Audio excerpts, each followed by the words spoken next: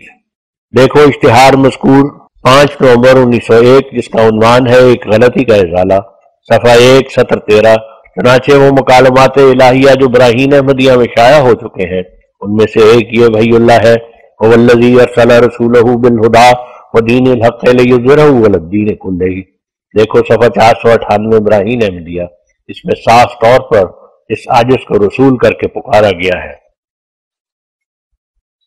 اقول، یہ آیت سورہ فتح کے رکوع اخیر میں موجود ہے جس میں حضرت صلی اللہ علیہ وآلہ وسلم کی رسالت اور آپ کے دین پاک کے غالب کر دینے کا ذکر ہے۔ کوئی عاقل کہہ سکتا ہے کہ اگر کسی شخص کو خواب میں یا بیداری میں آیت مذکورہ سنائی دے، جیسا کہ اکثر حفاظ اور شاغلین کو کثرت استعمال و خیال کے سبب سے ایسا ہوا کرتا ہے، فرض کیا بذریعہ الہام ہی صحیح، تو کیا وہ شخص بشہادت اس آیت کے رسول کہلانے کا مجاز ہو سکتا ہے؟ ہرگز نہیں، ورنہ محمد الرسول اللہ والذین معہ اشداء علی الکفار رحماء بینہم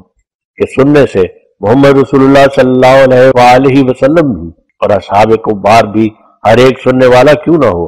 جبکہ رسول ہی کے سننے سے رسول بن گیا تو محمد رسول اللہ کے سننے سے محمد رسول اللہ اور والذین معاہو کے سننے سے اصحاب کبار اور الکفار کے سننے سے کفار کیوں نہیں بن سکتا؟ ایسا ہی یقیم الصلاۃ و آت الزکوٰۃ کے سننے سے کوئی دعویٰ کر سکتا ہے کہ میں نبی و رسول ہوں اور نئی نماز و زکوٰۃ کا حکم میرے پر نازل ہوا ہے؟ ہرگز نہیں۔ اگر یہ نہیں کر سکتا تو پھر آیت ارسلہ رسولہ بالہدیٰ کے الہام ہونے سے بروزی رسالت کو رسول ہی کے لفظ سے کس طرح مراد دے سکتا ہے؟ بینوا وانصفوا۔ الغرض بر تقدیر تسلیم الہام بے آیت مذکورہ قادیانی کو استحقاق رسول کہلوانے کا ہرگز نہیں پہنچتا، تو فرض محال اگر آیت مذکورہ کے سننے سے رسول کہلوانے کے مستحق بنے تو اسی معنی سے رسول ہوں گے جو معنی آیت مذکورہ میں مراد ہے، یعنی رسول اصلی، ورنہ دلیل دعویٰ پر منطبق نہ ہوگی، کیونکہ دعویٰ میں رسول ذلی اور دلیل یعنی ارسل رسولہ میں رسول اصلی، کبھی تفاوت راہ از کجاس تا بکجا۔ یہاں نشان دے کر حضور حاشیوں میں اس کے اوپر تبصرہ فرماتے ہیں: خدا کی وحی پر یہ دلیل پیش کرنا قیاس مع الفارق ہے۔ وہ اپنی کلام میں ہر ایک اختیار رکھتا ہے، اس نے رسول کا لفظ ان رسولوں کے لیے بھی استعمال کیا ہے کہ جو حضرت صلی اللہ علیہ وسلم سے بہت کم تر تھے، اور آپ کے لیے بھی جو سب سے افضل ہے، بلکہ سب کے لیے بطور افضل کے ہیں، وہی رسول کا لفظ استعمال ہوا ہے۔ اور آیت کے معنوں میں تحریف وہ ہے جو انسان کرے، نہ کہ جو خود خدا ایک آیت کے دوسرے معنی کرے، وہ بھی تحریف ہے۔ اب ہم دوبارہ متن کی طرف رجوع کرتے ہیں۔ حضور فرماتے ہیں: اور نیز رسولہ سے رسول ذلی مراد لینے کی تقدیر پر تحریف معنوی کلام الہی میں لازم آوے گی، لہذا استدلال بآیت مستورہ بلند آواز سے پکار رہا ہے کہ قادیانی رسول اصلی ہونے کا مدعی ہے، چنانچہ اس کا للکار کر کہلوانا بھی اس پر شاہد ہے، کیونکہ صرف فنا فر رسول ہونا اس کا مقتضا نہیں۔ پھر اسی اشتہار میں متصل عبارت منقولہ بالا کے لکھتے ہیں: پھر اس کے بعد اسی کتاب میں میری نسبت یہ وحی اللہ ہے، جری اللہ فی حلول الانبیاء، یعنی خدا کا رسول نبیوں کے حلوں میں۔ دیکھو براہین صفحہ 504۔ الجواب: اول یہ وسوسہ پیر جی کا کہ کیوں یہ تمہاری وحی از قبیل اشخاص احلام اور حدیث النفس نہیں ہے؟ اس کا یہی جواب ہے کہ جیسا کہ وحی تمام انبیاء علیہ السلام کی حضرت آدم سے لے کر حضرت صلی اللہ علیہ وسلم تک از قبیل اشخاص احلام و حدیث النفس نہیں ہے، ایسا ہی یہ وحی بھی ان شبہات سے پاک اور منزہ ہے۔ اور اگر کہو کہ اس وحی کے ساتھ جو اس سے پہلے انبیاء علیہ السلام کو ہوئی تھی معجزات اور پیش گوئیاں ہیں، تو اس کا جواب یہ ہے کہ اس جگہ اکثر گزشتہ نبیوں کی نسبت بہت زیادہ معجزات اور پیشگوئیاں موجود ہیں، بلکہ بعض گزشتہ انبیاء علیہم السلام کے معجزات اور پیشگوئیوں کو ان معجزات اور پیشگوئیوں سے کچھ نسبت ہی نہیں، اور نیز ان کی پیشگوئیاں اور معجزات اس وقت محض بطور قصوں اور کہانیوں کے ہیں، مگر یہ معجزات اور پیشگوئیاں ہزارہ لوگوں کے لیے واقعات چشمدید ہیں، اور اس مرتبہ اور شان کے ہیں کہ اس سے بڑھ کر متصور نہیں، یعنی دنیا میں ہزارہ انسان ان کے گواہ ہیں، مگر گزشتہ نبیوں کے معجزات اور پیشگوئیوں کا ایک بھی زندہ گواہ پیدا نہیں ہو سکتا، باستثناء ہمارے نبی صلی اللہ علیہ وسلم کے، کہ آپ کے معجزات اور پیشگوئیوں کا میں زندہ گواہ موجود ہوں، اور قرآن شریف زندہ گواہ موجود ہے، اور میں وہ ہوں جس کے بعد معجزات اور پیشگوئیوں کے کروڑہ انسان گواہ ہیں۔ پھر اگر درمیان میں تعصب نہ ہو تو کون ایماندار ہے جو واقعات پر اطلاع پانے کے بعد اس بات کی گواہی نہ دے کہ در حقیقت اکثر گزشتہ نبیوں کے معجزات کی نسبت یہ معجزات اور پیشگوئیاں ہر ایک پہلو سے بہت قوی اور بہت زیادہ ہیں، اور اگر کوئی اندھا انکار کرے تو ہم موجود ہیں اور ہمارے گواہ موجود ہیں۔ وَلَيْسَ الْخَبْرُ كَالْمُعَائِنَةِ، پھر جس حالت میں سدھا نبیوں کی نسبت ہمارے معجزات اور پیشگوئیاں سبقت لے گئی ہیں، تو اب خود سوچ لو کہ اس وحی الہی کو اضغاث احلام اور حدیث نفس کہنا در حقیقت تمام انبیاء علیہ السلام کی نبوت سے انکار کرنا ہے۔ اور اگر شک ہو تو خدا تعالیٰ کا خوف کر کے ایک جلسہ کرو اور ہمارے معجزات اور پیشگوئیاں سنو، اور ہمارے گواہوں کی شہادت رویت جو حلفی شہادت ہوگی قلم بند کرتے جاؤ، اور پھر اگر آپ لوگوں کے لیے ممکن ہو تو بے استثناء ہمارے نبی صلی اللہ علیہ وسلم کے دنیا میں کسی نبی یا ولی کے معجزات کو ان کے مقابل پیش کرو، لیکن نہ قصوں کے رنگ میں بلکہ رویت کے گواہ پیش کرو، کیونکہ قصے تو ہندوؤں کے پاس بھی کچھ کم نہیں۔ قصوں کو پیش کرنا تو ایسا ہے جیسا کہ ایک گوبر کا انبار مشک اور عنبر کے مقابل پر، مگر یاد رکھو کہ ان معجزات اور پیشگوئیوں کی نظیر جو میرے ہاتھ پر ظاہر ہوئے اور ہو رہے ہیں، کمیت اور کیفیت اور ثبوت کے لحاظ سے ہرگز پیش نہ کر سکو گے، خواہ تلاش کرتے کرتے مر بھی جاؤ۔ پھر اگر یہ وہی جس کی تائید میں یہ نشان ظاہر ہوئے خدا کا کلام نہیں ہے تو پھر تو تمہیں لازم ہے کہ دہریہ بن جاؤ اور خدا تعالیٰ کے تمام نبیوں سے انکار کر دو، کیونکہ نبوت کی عمارت کی شکست ریخت جس قدر ہو چکی ہے، اب خدا تعالیٰ ان تازہ معجزات اور پیشگوئیوں سے سب کی مرمت کر رہا ہے، اور اب وہ گزشتہ قصوں کو واقعات کے رنگ میں دکھلا رہا ہے اور منقولات کو مشہودات کا پیرایا پہنا رہا ہے، تاکہ جو لوگ شکوک کے گڑھے میں گر گئے ہیں دوبارہ ان کو یقین کا لباس پہناوے۔ لہذا جو شخص مجھے قبول کرتا ہے وہ تمام انبیاء اور ان کے معجزات کو بھی نئے سرے سے قبول کرتا ہے، اور جو شخص مجھے قبول نہیں کرتا اس کا پہلا ایمان بھی کبھی قائم نہیں رہے گا، کیونکہ اس کے پاس میرے قصے ہیں نہ مشاہدات۔ خدا نمائی کا آئینہ میں ہوں، جو شخص میرے پاس آئے گا اور مجھے قبول کرے گا وہ نئے سرے اس خدا کو دیکھ لے گا جس کی نسبت دوسرے لوگوں کے ہاتھ میں صرف قصے باقی ہیں۔ میں اس خدا پر ایمان لایا ہوں جس کو میرے منکر نہیں پہچانتے، اور میں سچ سچ کہتا ہوں کہ جس پر وہ ایمان لاتے ہیں ان کے وہ خیالی بت ہے نہ خدا، اسی وجہ سے وہ بت ان کی کچھ مدد نہیں کر سکتے، ان کو کچھ قوت نہیں دے سکتے، ان میں کوئی پاک تبدیلی پیدا نہیں کر سکتے، ان کے لیے کوئی تائیدی نشان نہیں دکھلا سکتے۔ اور یاد رہے کہ یہ اندھوں کے بےہودہ شکوک اور شبہات ہیں جو اس وحی الہی کی نسبت ان کے دلوں کو پکڑتے ہیں جو میرے پر نازل ہو رہی ہے، اور وہ خیال کرتے ہیں کہ ممکن ہے کہ یہ خدا کا کلام نہ ہو بلکہ انسان کے اپنے دل کے ہی اوہام ہو، مگر ان کو یاد رہے کہ خدا اپنی قدرتوں میں کمزور نہیں، وہ یقین دلانے کے لیے ایسے خارق عادت طریقے اختیار کر لیتا ہے کہ انسان جیسے آفتاب کو دیکھ کر پہچان لیتا ہے کہ یہ آفتاب ہے، ایسا ہی خدا کے کلام کو پہچان لیتا ہے۔ کیا ان کا یہ خیال ہے کہ آدم سے لے کر حضرت تک خدا تعالیٰ اس بات پر قادر تھا کہ اپنی پاک وحی کے ذریعے سے حق کے طالبوں کو سرچشمہ یقین تک پہنچاوے، مگر پھر بعد اس کے اس فیضان پر قادر نہ رہا، یا قادر تو تھا مگر دانستہ اس امت غیر مرحومہ کے ساتھ بخل کیا اور اس دعا کو بھول گیا جو آپ ہی سکھلائی تھی، اہدنا الصراط المستقیم صراط الذین انعمت علیہم۔ اگر مجھ سے سوال کیا جائے کہ تم نے کیوں کر پہچانا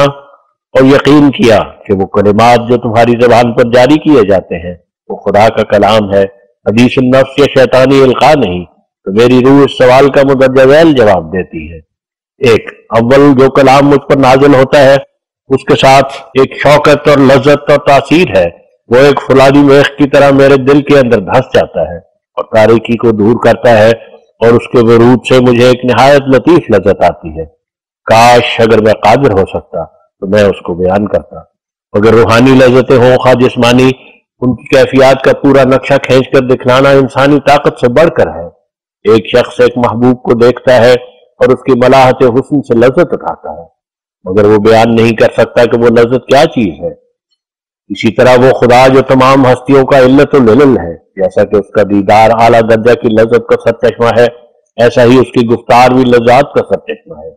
اگر ایک کلام انسان سنے، یعنی ایک آواز اس کے دل پر پہنچے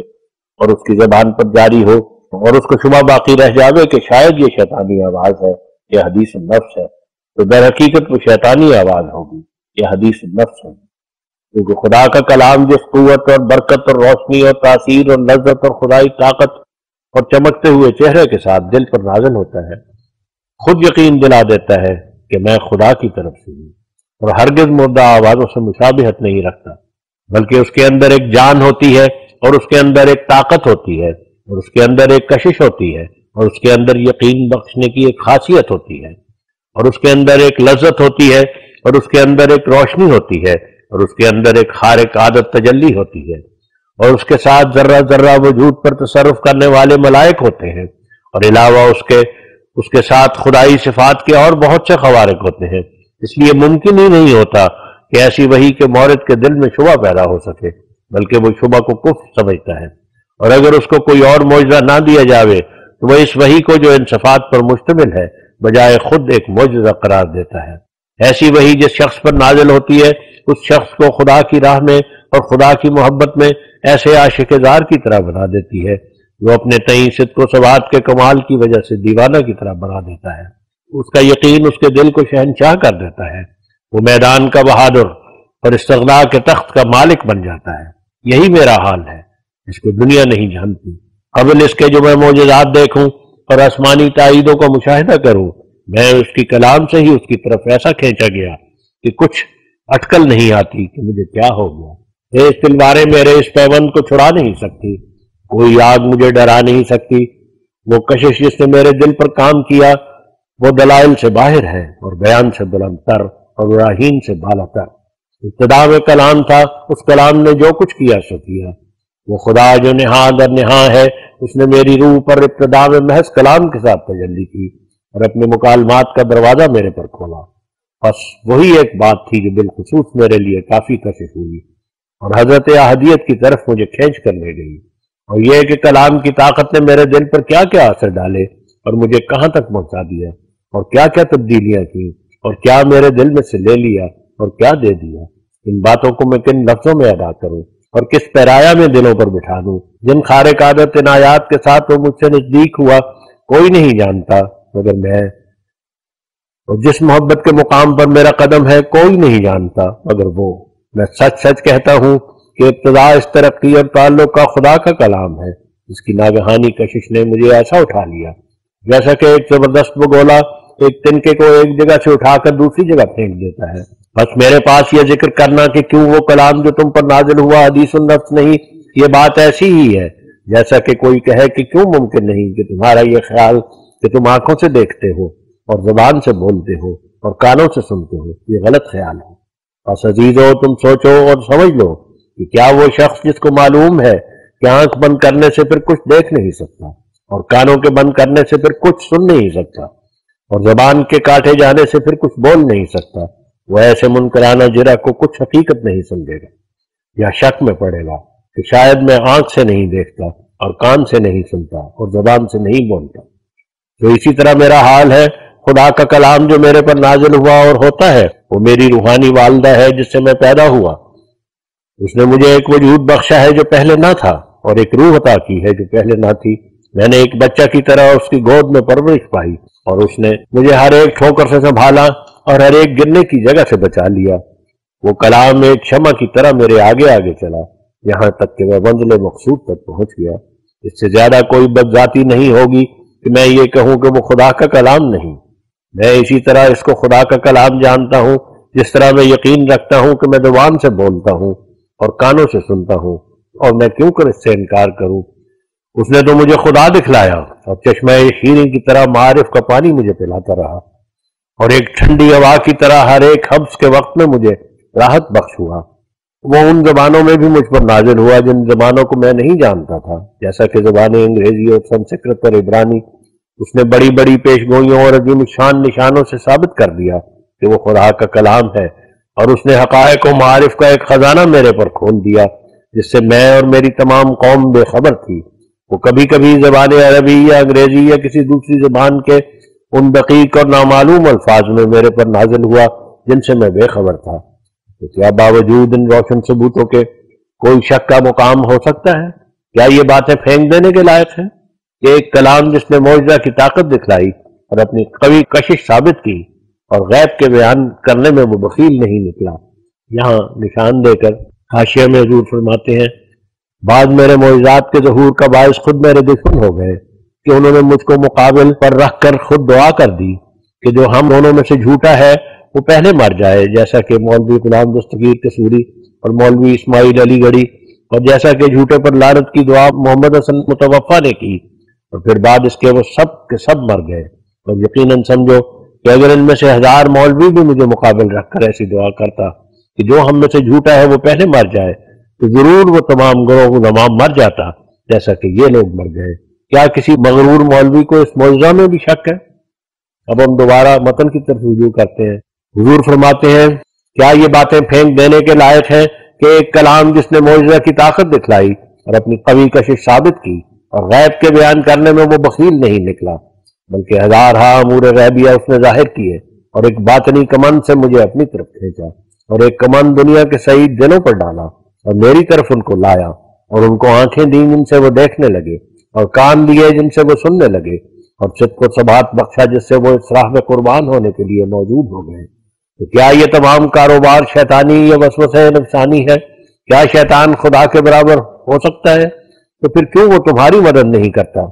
سنو، وہ جس نے یہ کلام نازل کیا وہ کیا کہتا ہے؟ اس نے مجھے مخاطب کر کے فرمایا کہ میں اپنی چمکار دکھلاؤں گا، اپنی قدرت نمائی سے تجھ کو اٹھاؤں گا۔ دنیا میں ایک نذیر آیا اور دنیا نے اس کو قبول نہ کیا، لیکن خدا اسے قبول کرے گا اور بڑے زور آور حملوں سے اس کی سچائی ظاہر کر دے گا۔ تو ضرور ہے کہ یہ زمانہ گزر نہ جائے اور ہم اس دنیا سے کوچ نہ کریں جب تک خدا کے وہ تمام وعدے پورے نہ ہوں۔ جو شخص تاریکی میں پڑا ہوا ہے اور اس سے بے خبر ہے کہ خدا کا یقینی اور قطعی کلام بھی اس کے بندوں پر نازل ہوا کرتا ہے، وہ خدا کے وجود سے ہی بے خبر ہے، لہذا وہ اپنی طرح تمام دنیا کو وساوس کے نیچے پامال دیکھتا ہے، اور اس کا یہی عقیدہ ہے کہ بجز وساوس اور اضغاث احلام اور حدیث نفس کے اور کچھ نہیں، اور غایت کار وہ ظنی طور پر نہ یقینی اور قطعی طور پر الہام الہی کا خیال دل میں لاتا ہے۔ مگر ابھی ہم لکھ چکے ہیں کہ جس دل پر در حقیقت آفتاب وحی الہی تجلی فرماتا ہے اس کے ساتھ ظن اور شک کی تاریکی ہرگز نہیں رہتی۔ کیا خالص نور کے ساتھ ظلمت رہ سکتی ہے؟ کہ جس حالت میں موسیٰ کی ماں کو بھی یقینی الہام ہوا، جس پر پورا یقین رکھ کر اس نے اپنے بچے کو معرض ہلاکت میں ڈال دیا اور خدا تعالیٰ کے نزدیک بجرم اقدام قتل مجرم نہ ہوئی، تو کیا یہ امت اسرائیل کے خاندان کی عورتوں سے بھی گئی گزری ہے؟ اور پھر اسی طرح مریم کو بھی یقینی الہام ہوا جس پر بھروسہ کر کے اس نے قوم کی کچھ پرواہ نہیں کی، تو حیف ہے اس امت مخذول پر جو ان عورتوں سے بھی کمتر ہے۔ پس اس صورت میں یہ امت خیر الامم کاہے کو ہوئی بلکہ شر الامم اور اجل الامم۔ اسی طرح خضر جو نبی نہیں تھا اور اسے علم لدنی دیا گیا، کیا اگر اس کا الہام جنی تھا، یقینی نہیں تھا، تو کیوں اس نے ایک ناحق بچہ کو قتل کر دیا؟ اور اگر صحابہ رضی اللہ عنہم کا یہ الہام کہ نبی صلی اللہ علیہ وسلم کو غسل دینا چاہیے یقینی اور قطعی نہ تھا، تو کیوں انہوں نے اس پر عمل کیا؟ پس اگر ایک شخص اپنی نابینائی سے میری وحی سے منکر ہے، تاہم اگر وہ مسلمان کہلاتا ہے اور پوشیدہ دہریہ نہیں، تو اس کے ایمان میں یہ بات داخل ہونی چاہیے کہ یقینی قطعی مکالمہ الہیہ ہو سکتا ہے، اور جیسا کہ خدا تعالیٰ کی وحی یقینی پہلی امتوں میں اکثر مردوں اور عورتوں کو ہوتی رہی ہے اور وہ نبی بھی نہ تھے، اس امت میں بھی اس یقینی اور قطعی وحی کا وجود ضروری ہے تاکہ یہ امت بجائے افضل الامم ہونے کے آخر الامم نہ ٹھہر جائے۔ تو خدا نے آخری زمانہ میں اکمل اور اتم طور پر یہ نمونہ دکھایا۔ ان واقعات سے تعجب نہیں کرنا چاہیے، بلکہ در حقیقت